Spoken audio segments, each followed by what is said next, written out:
이 정의라면 창업주 노령화 2세대로 이전이다. 그래서 대표 연령을 파악하는 게 아주 중요하다. 두 번째는 자산 이전이다. 주식 지분 이동이다. 그러면 지배구조를 파악하는 게 중요하다라고 말씀을 드렸고요. 공동상속인 배려니까 자녀가 어떻게 되어 있는지를 파악하는 게 중요하다. 이것만 파악해도 컨설팅의 60%는 끝났다라고 보시면 돼요. 사전조사예요. 사전조사. 고객에 대한 사전 정보 분석이에요. 그래서 이 사전조사를 통해서 이제 대표에게 이것만 봐도 대표가 어떤 문제점이 있고 대표가 어떤 리스크가 있는지에 대해서 진단이 가능하다. 리스크 해소할 때 내가 직접적으로 해소할 수 있는지 없는지, 직접적으로 내가 해소할 수 없다 그러면 이제 파트너십을 동원해서 같이 협업체제를 만들어서 이 문제를 끌고 가고 해결해주는 이런 작업을 해야 되는, 여기까지 60%. 나머지 이제 10%를 채워주는 게 있죠. 나머지 10% 채워주는 게 이제 여기 세무 영역 10% 채워주는 거. 이 상속세, 증여세 규모를 이제 파악하는 거죠. 상속세 및 증여세. 이건 세무 영역입니다. 10% 정도. 이거 채우면 이제 70%가 되는 거예요.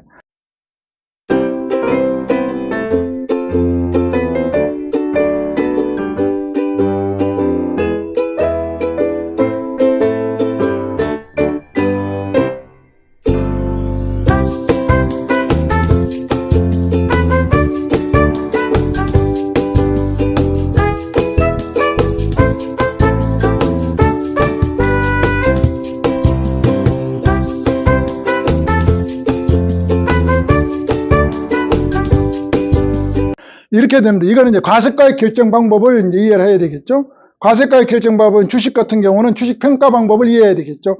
과세가액이라면 자산 가치가 얼마냐를 이제 결정하는 거죠. 과세가액은 주식 가치 평가 방법이죠. 주식 가격 결정 방법은 현재 주식 자산에서 부채를 뺀 금액, 그걸 순자산가액이라고 그러죠. 순자산이 얼마냐? 순자산이 가령 100억이다. 그럼 100억 발행 주식 수가 만주다. 그럼 100억 나누기 만주 하면 그게 한 주당 순자산 가액이 되죠. 거기다가 이제 3년간 벌어들인 돈이 얼마냐를 봐야 되겠죠. 3년간 벌어들인 돈이 직전 연도에 벌어들인 돈에 대해서는 가중치 곱하기 3을 해주고, 그 2년 전에 벌어들인 돈은 가중치 곱하기 2를 해주고, 3년 전에 벌어들인 돈은 가중치 곱하기 1을 해주죠. 그걸 가지고 발행주식 총수를 나눈 거예요. 가중평균값을. 그러니까 주식 가격에 가장 결정적으로 영향을 가장 많이 미치는 해는 바로 직전 연도의 이익이다 보시면 될 것 같습니다. 그러면 손익가치가 나왔고 자산가치가 나왔어요. 이걸 가지고 합산해서 발행주식 총수 나누는 거 보고 뭐죠? 바로 주식 가격이다. 그러면 이때 이제 가지고 올 때 손익가치가 있고 자산가치가 있어요. 비중을 가져옵니다. 부동산 재무상태표상에서 자산 중에서 부동산이 차지하는 비율이 50%가 넘어가면 자산이 많이 있는 법인으로 봐서 자산 가치를 60%로 가중치를 주고 손익가치를 40% 가중치를 준다. 근데 부동산 보유 비중이 50%가 안 되는 법인에 대해서는 이제 손익가치를 가중치를 60% 주고 자산 가치를 40% 준다. 그럼 주식 가격을 통제하려고 그러면 지금 제가 이야기했던 내용을 다 체크를 하면 주식 가격을 떨어뜨릴 수가 있어요. 자, 주식 가격이 하락을 하려고 그러면 이제 요소가 등장했죠. 처음에 제가 무슨 이야기를 했어요? 자산 가치를 이야기를 했죠. 재무 상태표상, 재무 구조상 효율화 작업을 통해서 주식 가격을 떨어뜨릴 수가 있어요. 두 번째, 손익가치를 조절을 통해서 떨어뜨릴 수가 있죠. 손익가격 이익잉여, 유보된 이익잉여를 쌓이지 않도록 당해년도에 소진하는 방법으로 이제 가져갈 수가 있겠죠. 그러면 비용 계정을 많이 확보하는 게 좋겠죠. 이 비용 계정을 많이 확보할 수 있는 방법은 여러 가지가 있습니다. 뒤에서 말씀드리겠습니다. 이렇게 해서 손익가치와 손익가치는 어디서 보냐면 손익계산서상을 체크를 하는 거고요. 자산가치는 재무상태표상의 재무구조를 체크를 통해서 그 다음에 이제 변수가 영향을 미치는 게 뭐냐면 제가 주식 총수, 발행주식 총수라고 그랬어요. 발행주식 총수는 뭐냐면 이제 상법상 적용을 받는 발행주식 총수죠. 이 발행주식 총수를 잘 또 만져주면 주식 가격은 떨어지게 돼 있다라고 보시면 주식 가격 결정 방법에 대해서 이제 이해를 하고 있으면 되고요. 그 다음에 이제 알고 계셔야 될 정부에서 주는 세제 제도, 어떤 정부에서 혜택 주는 게 뭐가 있냐, 사전 증여특례 제도라든지 가압상속공제제도라든지 창업자금에 대한 특례제도라든지 이제 이런 제도를 활용할 수 있는 기업인지, 활용했을 때 효과가 있는지 없는지 이런 것들을 다 체크를 하면 된다. 그래서 이 손익, 재무 추세 구조를 봄으로 인해서 주식 가격 이 기업은 올라갈 건지 떨어질 건지를 예상이 가능하다. 이걸 보고 이제 여러분들은 상속세 규모를 파악한다라고 보시면 돼요. 이게 이제 사전 조사를 통해서 다 한다라고 보시면 이게 이제 10% 영역이에요. 그럼 이걸 여러분 다 스스로 하라 그러면 되게 어렵잖아요. 앞에는 데이터를 딱딱 다 줬는데 이건 데이터가 어디가 있어요? 기업 분석 보고서에 데이터가 다 있습니다. 이게 한 장으로 지금 제가 이야기한 내용이 이 한 장으로 요약되어 있어요. 대표님의 지금 현재 자산 가치는 얼마고 손익가치는 얼마냐, 한 주당 평가 금액이 37만 3천 원인데 현재 전체 회사 자산 가치는 411억입니다. 국세청에서 보는 자산 가치 411억인데 그중에 대표님이 지분을 65% 갖고 있으니까 267억이 대표님 자산 가치입니다. 267억에 대해서 상속세율 50 절반이니까 130억 정도가 지금 현재 기준으로 자녀들이 준비해만이 이 기업은 승계를 할 수 있는 내용입니다. 이렇게 간단하게 핵심 내용을 전달해 줘야 되는 거예요. 가압승계 고려해야 될 때 아까 책상에서 해야 될 거는 대표님 연령을 파악하고 두 번째로는 주식 자산 이동이니까 주식 분포 지배구조를 파악해야 되고 세 번째는 공동상속인이 어떻게 되어 있는지 그 구조를 파악. 이게 바로 뭐냐면 컨설팅의 60%가 끝났다고 그랬어요. 그다음에 10%를 추가하는 것에 대해서는 이제 상속세 및 증여세 규모 파악하는 거라고 그랬어요. 그게 70% 끝났습니다. 여기까지 오면은요, 여러분들은 전문가 중에서 상위 레벨 전문가예요. 여기까지 왔는데 이제 실행을 해주라. 그럼 지분율을 좀 줄여줘봐. 65분에 260억이라는데 130억을 세금을 내야 된다는데 세금 130억이 아니라 세금을 50억만 낼 수 있도록 좀 줄여줘봐. 이런 이야기를 했을 때는 이게 실행 영역이거든요. 이때는 이제 어지간하 해서는 할 수가 없다. 단시간에 해결할 수 있는 영역은 아니다라고 이렇게 보시면 될 것 같습니다.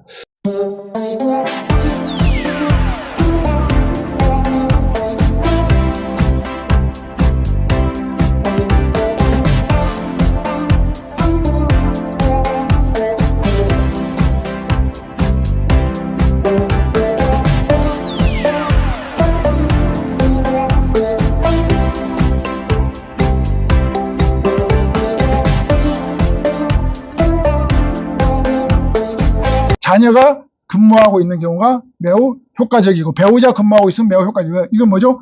오로지 가족들이 이 기업에 매달려서 먹고 사는 문제를 전력 질주하고 있다 이렇게 봐야 되겠죠. 이 기업이 잘못되면 큰일 난다고 생각하고 있겠죠. 그러니까 이 기업에 대해서 애정이 상당히 많이 있기 때문에 이 기업 관리를 잘하려고 하는 이런 내용들이 있다. 부동산을 가지고 있으면 부동산 안 되면 이 업종이 안 되면 나중에 뭘로 임대업으로 전환할 수도 있는 그런 가능성이 있기 때문에 부동산을 갖고 있는 이런 것들. 부동산이 있는지 없는지는 어디 가서 찾아보면 돼요, 이거? 물어봐요. 재무상태표에 보면, 자산에 보면, 유형자산에 보면 이게 다 나오죠? 토지, 건물. 다 나오죠? 이거 자녀, 근무, 배우자, 이거 다 아까 알려드렸죠? 업력도 나오고. 다 여러분들이 대표한테 물어보지 않아도 알 수 있는 내용들이다. 이게 바로 또 뭐냐면 정부에서 주는 세제 혜택 제도를 활용할 수 있는 조건이에요. 사전 증여특례 제도라든지 뭐 이런 정부에 주는 세제 혜택을 하려고 그러면 가압 연한이 몇 년이 돼야 돼요? 10년 이상 돼야 되잖아요. 지분율은 40% 이상 돼야 되잖아요. 부모 나이가 60세 이상이 돼야 되잖아요.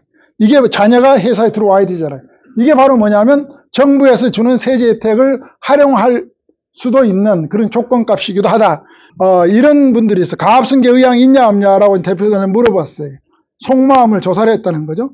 속마음을 조사를 해봤더니 겉으로는 나 가압승계 안 할 거야 라고 손사래를 치는 사람들이 꽤 많이 있지만 대표님들이 무기명으로 속마음 조사를 해봤더니 가압승계 의향이 있다는 게 87.1%입니다. 의향이 없는 거는 12.9%. 거의 다 뭐죠? 우리나라는 자산을 소중히 생각합니다. 그러니까 문화적으로 자산을 그냥 제3자에 기부하고 이런 사람들도 있겠지만 대부분 사람들이 가족기업은 가족으로 내려가기를 희망하고 있다라고 보시면 되고요. 이렇게 해서 가압승계 의향이 있는 그 집단을 대상으로 물어봤어요. 가압승계가 진행 중입니까? 라고 했더니요. 여러분 가면 대표를 만나면 지금 가압승계 하고 있다라고 이해하시면 꽤 많아요. 제가 그러면 역질문을 합니다. 장부 바뀐 거 있습니까? 라고 물어봐요. 숫자 바뀐 거 있냐고. 장부와 숫자 바뀐 거 하나도 없어요. 근데 가압승계를 하고 있대. 왜 그럴까요? 정보를 많이 들으니까 마치 본인이 뭔가를 하고 있는 거든 착각에 빠져 있어요. 다 알고 있다고 생각하고. 근데 실제로는 그렇지 않다. 이 데이터도 보면 가압승계 의향이 있는 그룹을 대상 물어봤더니 승계 과정 진행 중이라는 건 19.5%뿐이 안 됩니다. 그리고 계획 수리, 정보만 청취하고 뭐 하긴 해야 되겠는데 하고 있는 집단이 35%. 그리고 별다른 이제 계획이 없는 40%. 대부분 80%가 정보 청취하고 세미나 찾아다니고 그 컨설팅 하신 분 찾아오면 만나주고 이러면서 막상 액션, 행동으로는 하나도 진척이 되고 있지 않는 게 지금 현실이다라고 보셔야 돼. 그럼 여러분들은 지금 대표님 만나서 무슨 이야기를 해야 될까요? 액션을 강조해야 돼요. 행동으로 가야 된다. 실행이 중요하다. 그러니까 여러분 뭐죠? 정보 제공 앞에서 70%까지 컨설팅이 왔다 그랬잖아요.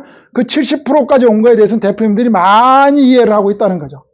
이 상태에서 이제 뛰어야 된다는 거죠. 제가 항상 그래요. 이 데이터를 놓고 대표들한테 그러거든요. 일단 100m 달리기를 한다 그러면 출발선상에서 팔은 어떻게 흔들어야 되고 몸은 어떻게 해서 호흡은 어떻게 해야 되고 보폭은 그것만 계속 정보만 받아요. 100m를 잘 뛰려고 그러면 100m를 잘 뛰려고 그러면 호흡은 어떻게 하고 팔은 어떻게 해야 되고 보폭은 어떻게 뛰어야 된다. 그럼 100m를 잘 뛴다. 이런 정보만 받아요. 근데 한 번도 안 뛰어봤어. 지금 현상이. 저는 뭐냐. 일단 저하고 그런 방식으로 해서 한번 뛰어봅시다. 그래서 50m 뛰어보고 또 남아있는 50m를 어떻게 뛸 것인지. 이게 바로 뭐냐면 액션이라는. 이제 저는 실행의 방점이 있다라고 보시면 될 것 같습니다. 그래서 이제 대표님들한테는 실행을 이제 강조를 해줘야 된다라고 보시면 될 것 같습니다. 가압승계 할 때 대표는 물어봤어요. 뭐 때문에 못 오냐? 그럼 거꾸로 여러분들이 이걸 해결해주면 가압승계를 하겠다는 뜻이에요. 반대로.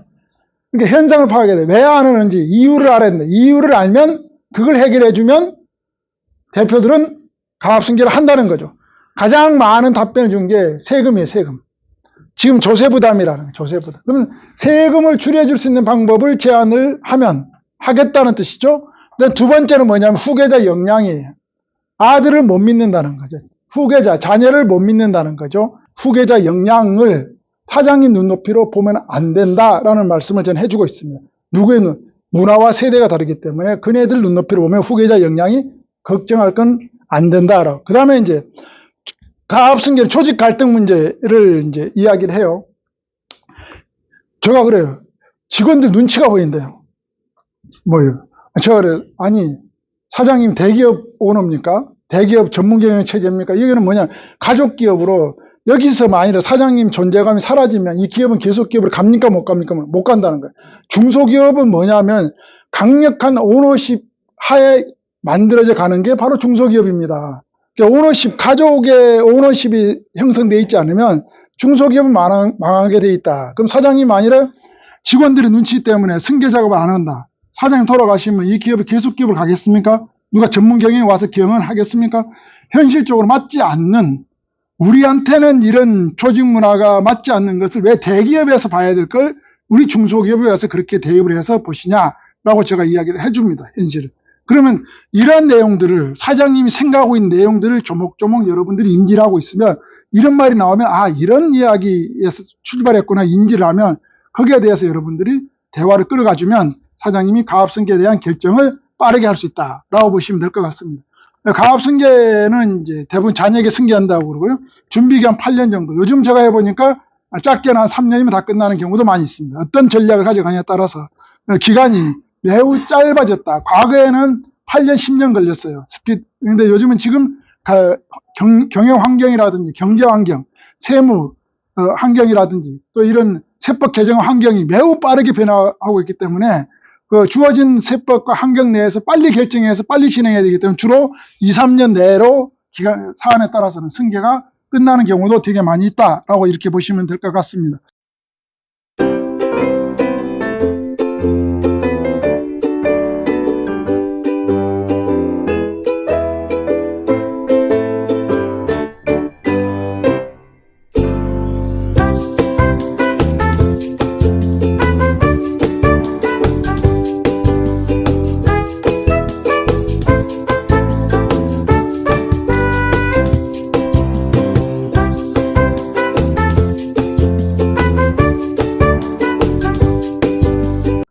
자전거 타는 자전거 이론 제가 이야기를 좀 많이 하는데요. 자전거는 두 바퀴 힘으로 갑니다. 두 바퀴 힘으로 가는데 자전거는 파워가 앞바퀴에 전달이 있어야 될까 뒷바퀴에 있어야 될까? 자전거 힘은. 여러분 자전거 배워보셨죠? 자전거 많이 타시죠? 힘이 어디에 있어야 됩니까? 뒷바퀴에 있어야 됩니까? 앞바퀴에 있어야 됩니까? 앞바퀴? 자전거 배울 때 앞바퀴 힘 탁 주면 넘어져 버리죠. 그리고 페달을 안 돌려. 가만히 있어. 뒷바퀴 힘을 안 주고 넘어지거든. 근데 앞에 바퀴는 방향타 역할을 해주는 거예요. 힘 가볍게 잡고 뒷바퀴에 힘을 전달해줘야 뒷바퀴 힘으로 자전거 나가게 돼 있습니다. 그럼 자전거 두 바퀴 힘으로 가는데요. 이제 대표들의 관심사항은 창업기에 성장기에 있을 때는 성장 생산성이 뒷바퀴예요. 그리고 미래 세대 직원의 안정에 대해서는 앞바퀴라는 거예요. 무슨 말이냐면 관심도가 창업기와 성장기에 있을 때는 그 성장과 생산성에 훨씬 더 70% 정도 관심을 갖고 있다는 거예요. 이때 이런 기업에 가서는 성장 생산성과 관계된 이야기 워딩을 들어가줘야 되고 여기 가서 미래 세대에 대해서 직원의 안정에 대해서 이야기를 하면 조금 사장님들이 감도가 떨어진다라고 보시면 돼요. 그런데 이제 창업기 성장기를 지나서 이렇게 성장기, 성숙기, 재성장기로 가면 방향이 좀 바뀝니다. 미래 세대, 직원의 안정에 대해서 관심 좀 더 많이 가져가고요. 성장과 생산성은 상당히 좀 덜 가져갑니다. 왜냐하면 회사가 이미 다 성장해 있기 때문에 그렇습니다. 그러면 이 성장되어 있는 재원을 통해서 어떻게 자녀들한테, 직원들한테 분배해 줄까? 라에 이제 관심을 갖기 시작하고요. 미래 세대, 자녀 세대를 어떻게 이 기업을 물려줄까? 미래 세대에 대해서 고민을 하기 시작하는 시점이 이 시점이다. 그래서 여러분들 이 기업이 창업기에 있는지 성숙기에 있는지를 잘 진단해서 이 관심도에 따라서 여러분 대표들한테 컨설팅 제안을 하면 효과적으로 진행이 가능하다라고 보시면 될 것 같습니다. 이런 이제 자식들 이제 경영권 분쟁, 가압승계 많이 나왔죠. 이거는 유리분 분쟁 이야기하는 겁니다. 여러분 기사 검색해 보면 상속 분쟁 검색하면은요 수없이 많이 나옵니다. 기사들. 그래서 상속 분쟁을 하지 않고 가문의 영속적인 가문의 관리가 되려고 그러면 누가 잘해야 되냐? 대표님이 내가 잘해야만이 상속 분쟁을 예방할 수 있다라고 이렇게 보시면 될 것 같습니다. 가압승계 포인트는 이제 지배권 확보다라고 이야기했어요. 그리고 개인 사업자는 핵심 사업용 자산을 확보하는 게 가압승계 포인트다라고 보시면 여기 고려해야 될 사항들이 있습니다. 민법상 상속에 관한 제도를 고려해야 된다라고 제가 이야기로 왔어요. 그 다음에 상법상 지배권 확보에 관한 제도를 고려해야 된다. 조세 비용은 이제 아까 이야기가 왔기 때문에 뺐습니다. 그럼 여기서 민법의 상속에 관한 제도를 이해해야 되는데요. 유류분 제도가 뭔지, 구체적 상속분이 뭔지, 법적 상속분이 뭔지, 유언 상속이 뭔지 정도는 상식적으로 알고 있어야 됩니다. 지배권 확보라고 그랬어요. 지배권 확보인데 후계자한테 몇 프로를 줘야 될까요? 대부분 사장님도 이렇게 질문하면요. 50% 줘야 된다라고 이야기를 해요. 왜 50%라는 이야기가 나왔을까요? 왜 50% 줘야 된다라고 이야기가 나왔을까요? 의결권 때문에 그랬어요. 의결권. 의결권이 뭐냐면 50% 뭐죠? 대부분 주주총회에서 의결이 되려고 그러면 이제 50% 이상을 요구를 하죠. 그런데 50% 이상의 의결권보다도 더 강화된 의결권이 있어요. 그걸 뭐라 하냐면 특별결의라고 그래요. 특별결의는 의결권을 3분의 2가 필요해요.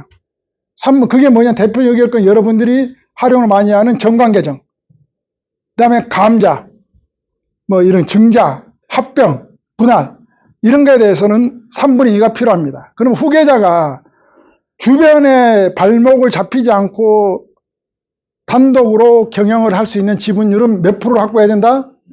예, 그래서 3분의 2 후계자 지분을 확보해 줘야 된다. 이런 이야기를 해주는 사람이 거의 없어요. 주는 방법은 크게 보면 두 가지 방법으로 줄 수 있어요.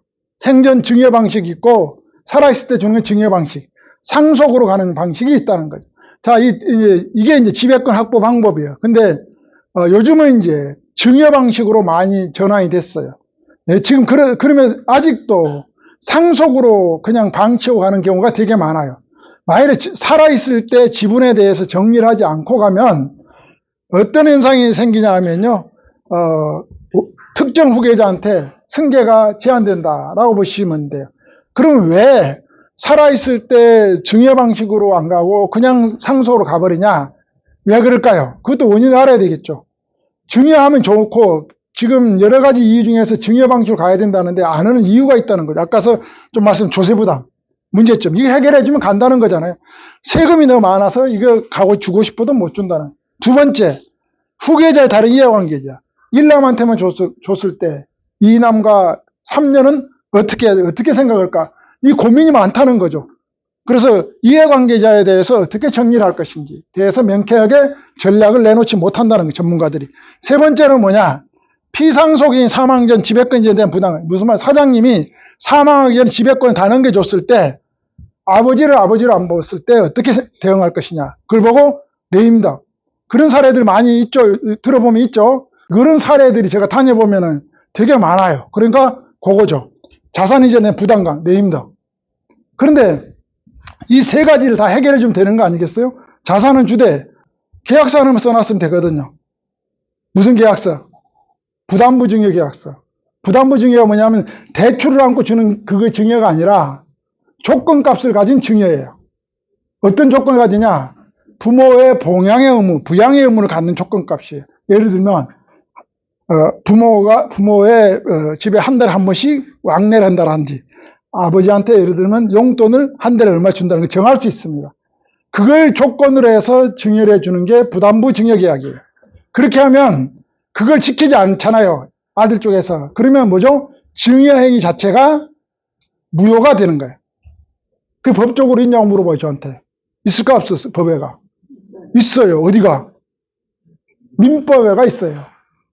법률적으로 다 있습니다. 그걸 활용하면 되는 거예요, 이런 것들. 그 다음 또 하나 있어요. 신탁. 줬는데 처분과 관리권을 도로 아버지가 수탁자로 가지고 오면 돼요. 자산 관리인이 내가 된다는 거예요. 이 자산을 내가 처분해 버릴 수도 있고 내가 임대줘 버릴 수도 있어요. 말 안 들으면. 여기에 대해서는 뭐냐면 이건 어디가 나와 있을까요? 법에가? 신탁법에가 나와 있어요. 그런 걸 통해서 얼마든지 다 할 수 있어요. 그런데 이런 걸 세무 전문가, 회계 전문가 이걸 할 수 있을까요? 그런 영역이 아니기 때문에 이걸 봐주지 않는다는 거죠. 그러니까 사장님의 가려운 부분을 긁어주지 못하는 부분이 있다는 겁니다. 그걸 저희 같은 전문가들이 긁어준다라고 보시면 되고요. 이런 이제 조세보다 세금 줄이는 거는 기본 중에 기본이에요. 세금 절세하는 방법은. 절세하는 방법은 기본 중에 기본이고 다른 이해관계자를 정리를 했을 때 내가 가진 주식은 오로지 법인 주식 하나뿐이 없어요. 법인 주식. 법인 자산 하나뿐이 없어요. 그래서 3분의 1을 주다 보니까 68%를 줘야 돼요. 그럼 2남, 3남은 상대적으로 서운할 수 있겠죠. 그럼 이거 어떻게 해야 될까?